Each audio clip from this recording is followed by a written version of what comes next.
लिख, तो जिसे आपका हो गया stability of coordinate compound, stability of coordinate compounds.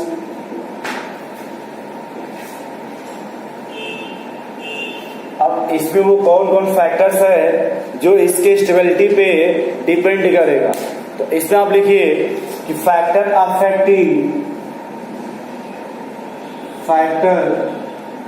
Affecting crystal field splitting energy, वो कौन कौन फैक्टर है जो इस स्टेबिलिटी पे डिपेंड करेगा। पहला लिखिए crystal field splitting energy directly proportional oxidation number of central metal ions, oxidation number of central metal ions. दूसरा फिर लिखिएगा यदि, पहले सुन लीजिए, यदि ऑक्सीडेशन नंबर सेम है, यदि ऑक्सीडेशन नंबर सेम, जैसे मैंगनीज का नाम सुनी होंगे, manganese, iron, cobalt, nickel, copper, zinc, सब पे कितना ऑक्सीडेशन नंबर है। इससे पहले इसको समझ लीजिए, ये लिखा है कि crystal field splitting energy directly proportional oxidation number of, जैसे आप एक सवाल पढ़ेंगे K4FeCN6 और K3FeCN6, अब इसमें किसका ज्यादा ऑक्सीडेशन नंबर है जी। यहां आपको काट देंगे तो +2 आएगा, यहां काट देंगे +3 आएगा, तो जिसका ऑक्सीडेशन नंबर ज्यादा होगा उसका स्टेबिलिटी क्या होगा, ज्यादा होगा। ये जो लिखा crystal field splitting energy oxidation number of central metal ions, यानी जिसका ऑक्सीडेशन नंबर ज्यादा होगा उसका क्रिस्टल फील्ड स्प्लिटिंग एनर्जी ज्यादा होगा।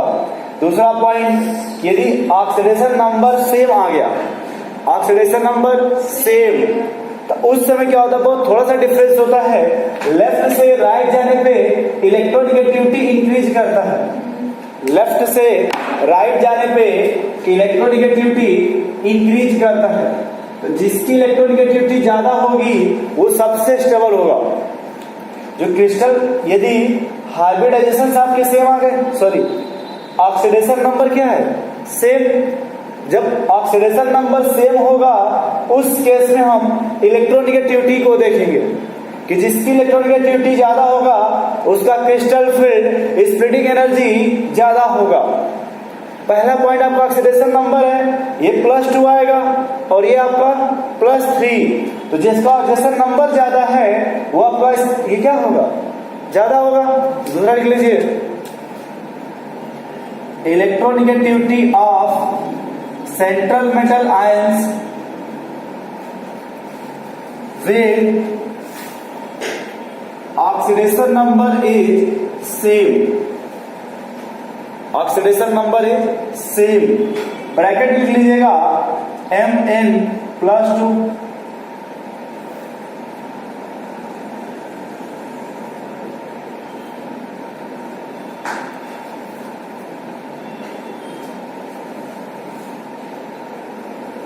इसी को हम लोग बोलते हैं इरविन विलियम रूल। सबसे बोलिए मार्कर थोड़ा, बोलिए मार्कर सब खराब है, ये सब खराब है मार्कर, बस उठा के लेके चले आए। देखिए ना क्वेश्चन रहा है, एक रन नीचे तक चला रहे हैं, देखिए ना सब सूखा सूखा। यहाँ फिर से देखिए, इसी को आप छोड़े, रूल आप में नहीं है। दूसरा फिर देखिए, crystal field splitting energy directly proportional basic strength of ligand, basic strength of ligand. आप एक नाम लिखेंगे स्पेक्ट्रोकेमिकल सीरीज, और जब आप लिखेंगे स्पेक्ट्रोकेमिकल सीरीज तो उसको अरेंज किया है on the basis of increasing order of base. याद करिए, स्पेक्ट्रोकेमिकल सीरीज को बेसिक स्ट्रेंथ पर अरेंज किया गया है। बेसिक स्ट्रेंथ बोले कि बेसिक स्ट्रेंथ ऑफ लिगेंड क्योंकि जितना स्ट्रांग फील्ड लिगेंड होगा वो पेयरिंग करा देगा, और जब पेयरिंग कराएगा तो इलेक्ट्रॉन आपका T2G ऑर्बिटल में जाएगा, और जितना इलेक्ट्रॉन T2G में जाएगा उतना निगेटिव वैल्यू आएगी, और जितना निगेटिव वैल्यू आएगा उतना आपका स्टेबल होगा। फोर्थ नंबर लिखिए, number of ligand. Number of ligand, यदि किसी कोऑर्डिनेशन नंबर 4 है, किसी का कोऑर्डिनेशन नंबर 6 है, तो ज्यादा स्प्लिटिंग कहाँ होगा? फिर से पूछिए। हाँ, CFSE directly proportional number of ligand.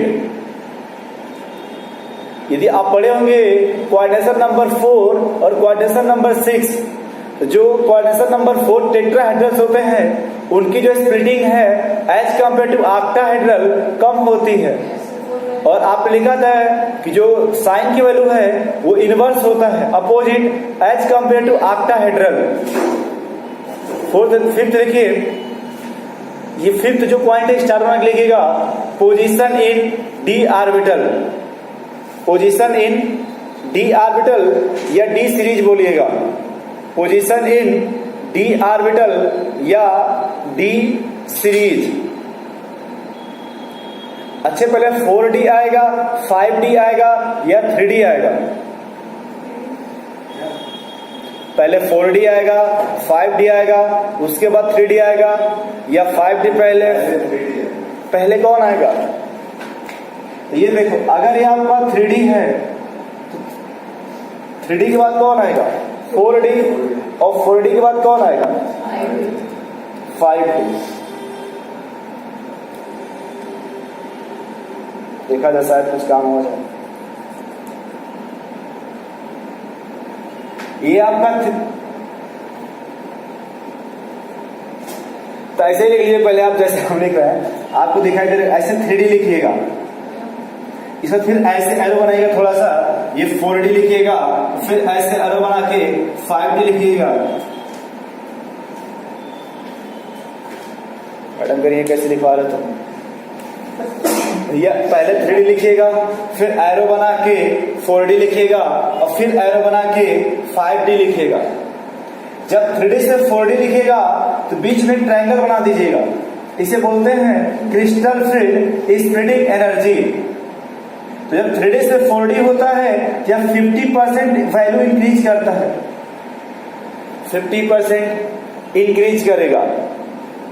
फिर जब 4D से 5D जाएंगे तो वहां से लिखेगा डेल्टा की वैल्यू ऐसे इंक्रीज करा के 25% इंक्रीज करेगा। यदि किसी का वैल्यू 3D सीरीज में मान लीजिए 1 है, कितना? जब 3D से अगर आप 4D में जाओगे तो उसका 50% बढ़ जाएगा, तो 1 का 50% 1.5। हाँ, बात सही है, बड़े पेज हो जाएगा। तो जिसका क्रिस्टल फील्ड स्प्लिटिंग ज्यादा होगा उसका ये आप देख लीजिएगा कि पोजीशन इन डी सीरीज। अगर कोई 3D सीरीज का है, कोई 4D सीरीज का है, और एक आपका 5D सीरीज का है, तो सबसे स्प्लिटिंग किस में होगा? 5D में। सबसे ज्यादा जो होगा वो 5D सीरीज में होगा। ऐसे देखिए, ये आपका 3D सीरीज, ये आपका 4D सीरीज, और ये आपका 5D सीरीज। तो यहाँ पे जो क्रिस्टल फील्ड है ये या 50% इंक्रीज करता है।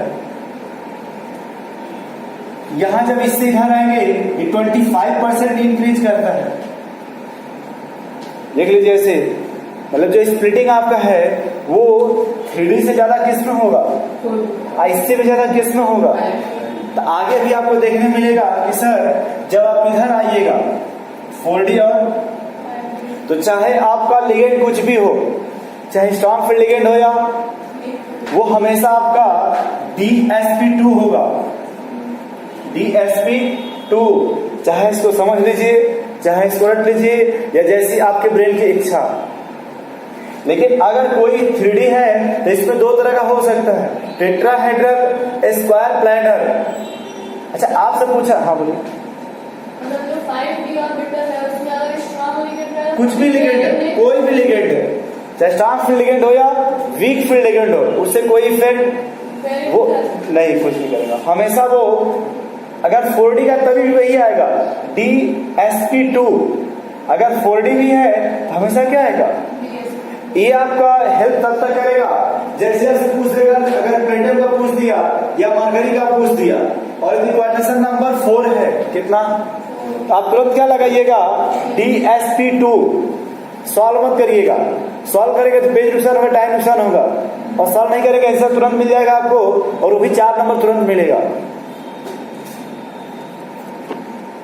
चलिए आगे लिखिए। इसके बाद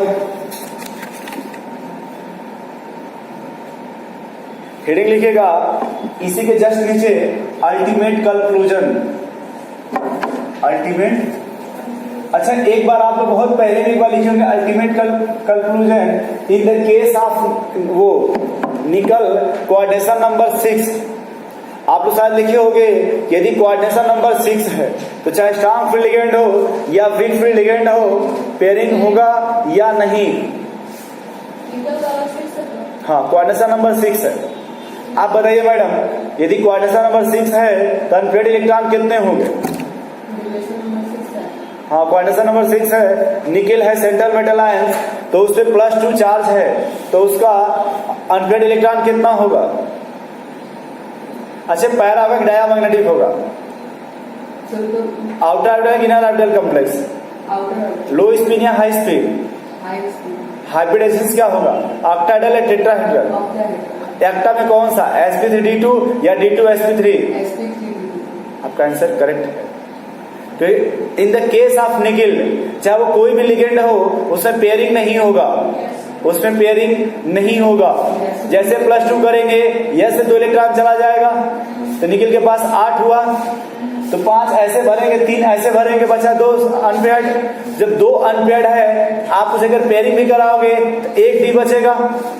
और क्वाड्रेशन अगर 6 है तो 2 पॉसिबिलिटी है, या तो sp3d2 या d2sp3, और जब एक ही डी खाली होगा तो उसे पेयरिंग कराने से कोई फायदा नहीं है। इसी कहते थे फुलफिल। यदि आपका रिक्वायरमेंट फुलफिल हो रहा हो या आपका डिमांड पूरा हो रहा है तब तो आंसर तोड़ दीजिए, नहीं हो रहा तो जूस पीकर फिर बैठ जाइए। लिखिए अल्टीमेट कंक्लूजन में कुछ याद आ रहा है शायद थोड़ा बहुत? ये करे हमसे मत पूछो सर। उसका एक प्लस का न्यूक्लियस होता है 2.8। किसका? हाँ 2.35 करेक्ट आंसर है, वो हर मैग्नेटॉन। ठीक है, आधार मत पूछो। चलिए ठीक, लिखिए। ठीक, एलिमेंट ऑफ 4D देखिए, या पहले एग्जाम्पल लिख लीजिए।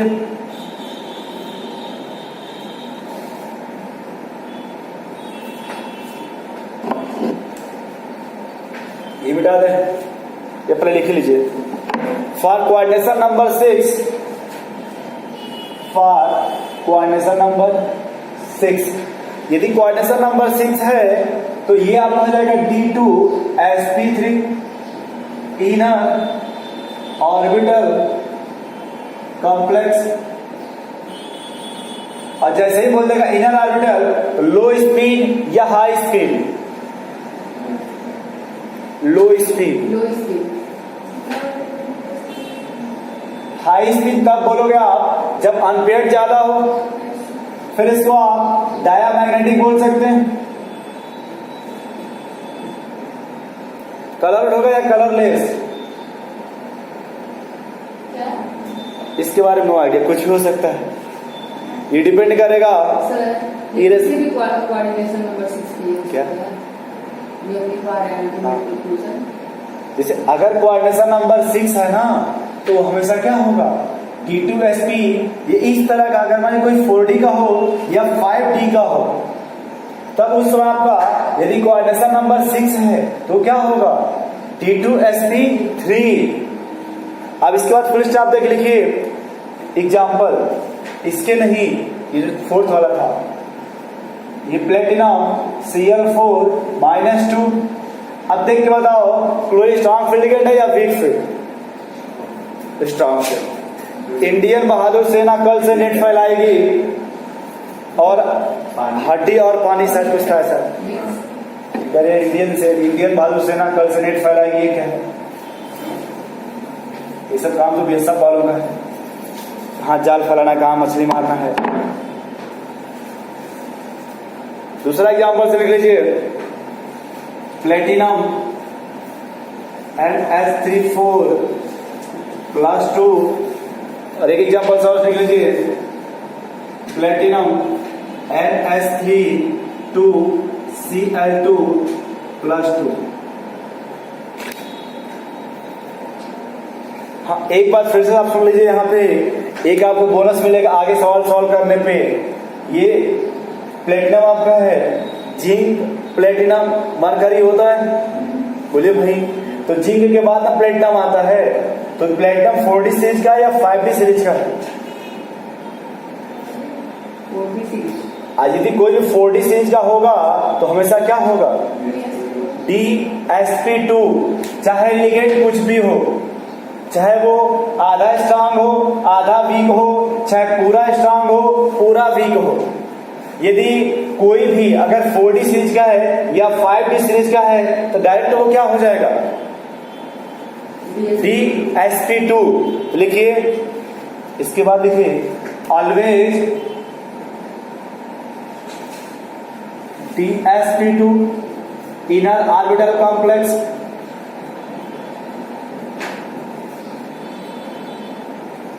always DsP2 inner orbital complex square planar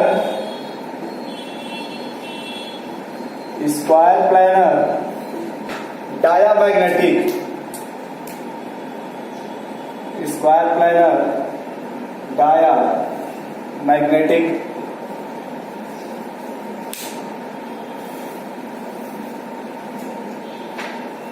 कुछ समझ पा रहे हैं? तो एक सवाल लेके फिर जल्दी छाप लीजिए इसको। सर जो आप लिखे हैं प्लेटिनम C4 माइनस, वो भी एग्जांपल लिखा है ऊपर वाले में ना? नहीं, ये तो 6 के लिए ना है। हाँ। ये तो 4 के लिए कोऑर्डिनेशन नंबर। सर आप बोले एग्जांपल में लिखिए। तो ये 4 का है, ये तो 6 का लिया ना, कि अगर फार कोऑर्डिनेशन नंबर 6 है तो D2sp3 होगा, इनर ऑर्बिटल है और डायमैग्नेटिक है, लो स्पिन है। लेकिन अगर कोऑर्डिनेशन नंबर 4 है तो ऑलवेज क्या होगा? DsP2 स्क्वायर प्लेनर होगा, इनर मतलब एक सेकंड, अगर 4D या 5D है तो चाहे स्ट्रांग फील्ड लिगेंड हो या वीक फील्ड लिगेंड हो, उसमें पेयरिंग नहीं होगा, वो डायरेक्ट क्या आएगा आपका? DsP2। अब चाहे कोई भी लिगेंड है, चाहे स्ट्रांग फील्ड लिगेंड हो या, क्योंकि जो इसका 3D जब 4D सीरीज आप जाएंगे ना तो देखिए लिखा है 50% crystal field splitting energy increase कर रहा है। फिर जब 4D से 5D जा रहे हैं तो 25% crystal field splitting energy increase कर रहा है। तो जितना इधर बढ़ेंगे वो स्प्लिटिंग और इंक्रीज करेगा। और पूछिए आप, एक सवाल लिखिए, arrange given combination in decreasing order of crystal field splitting energy.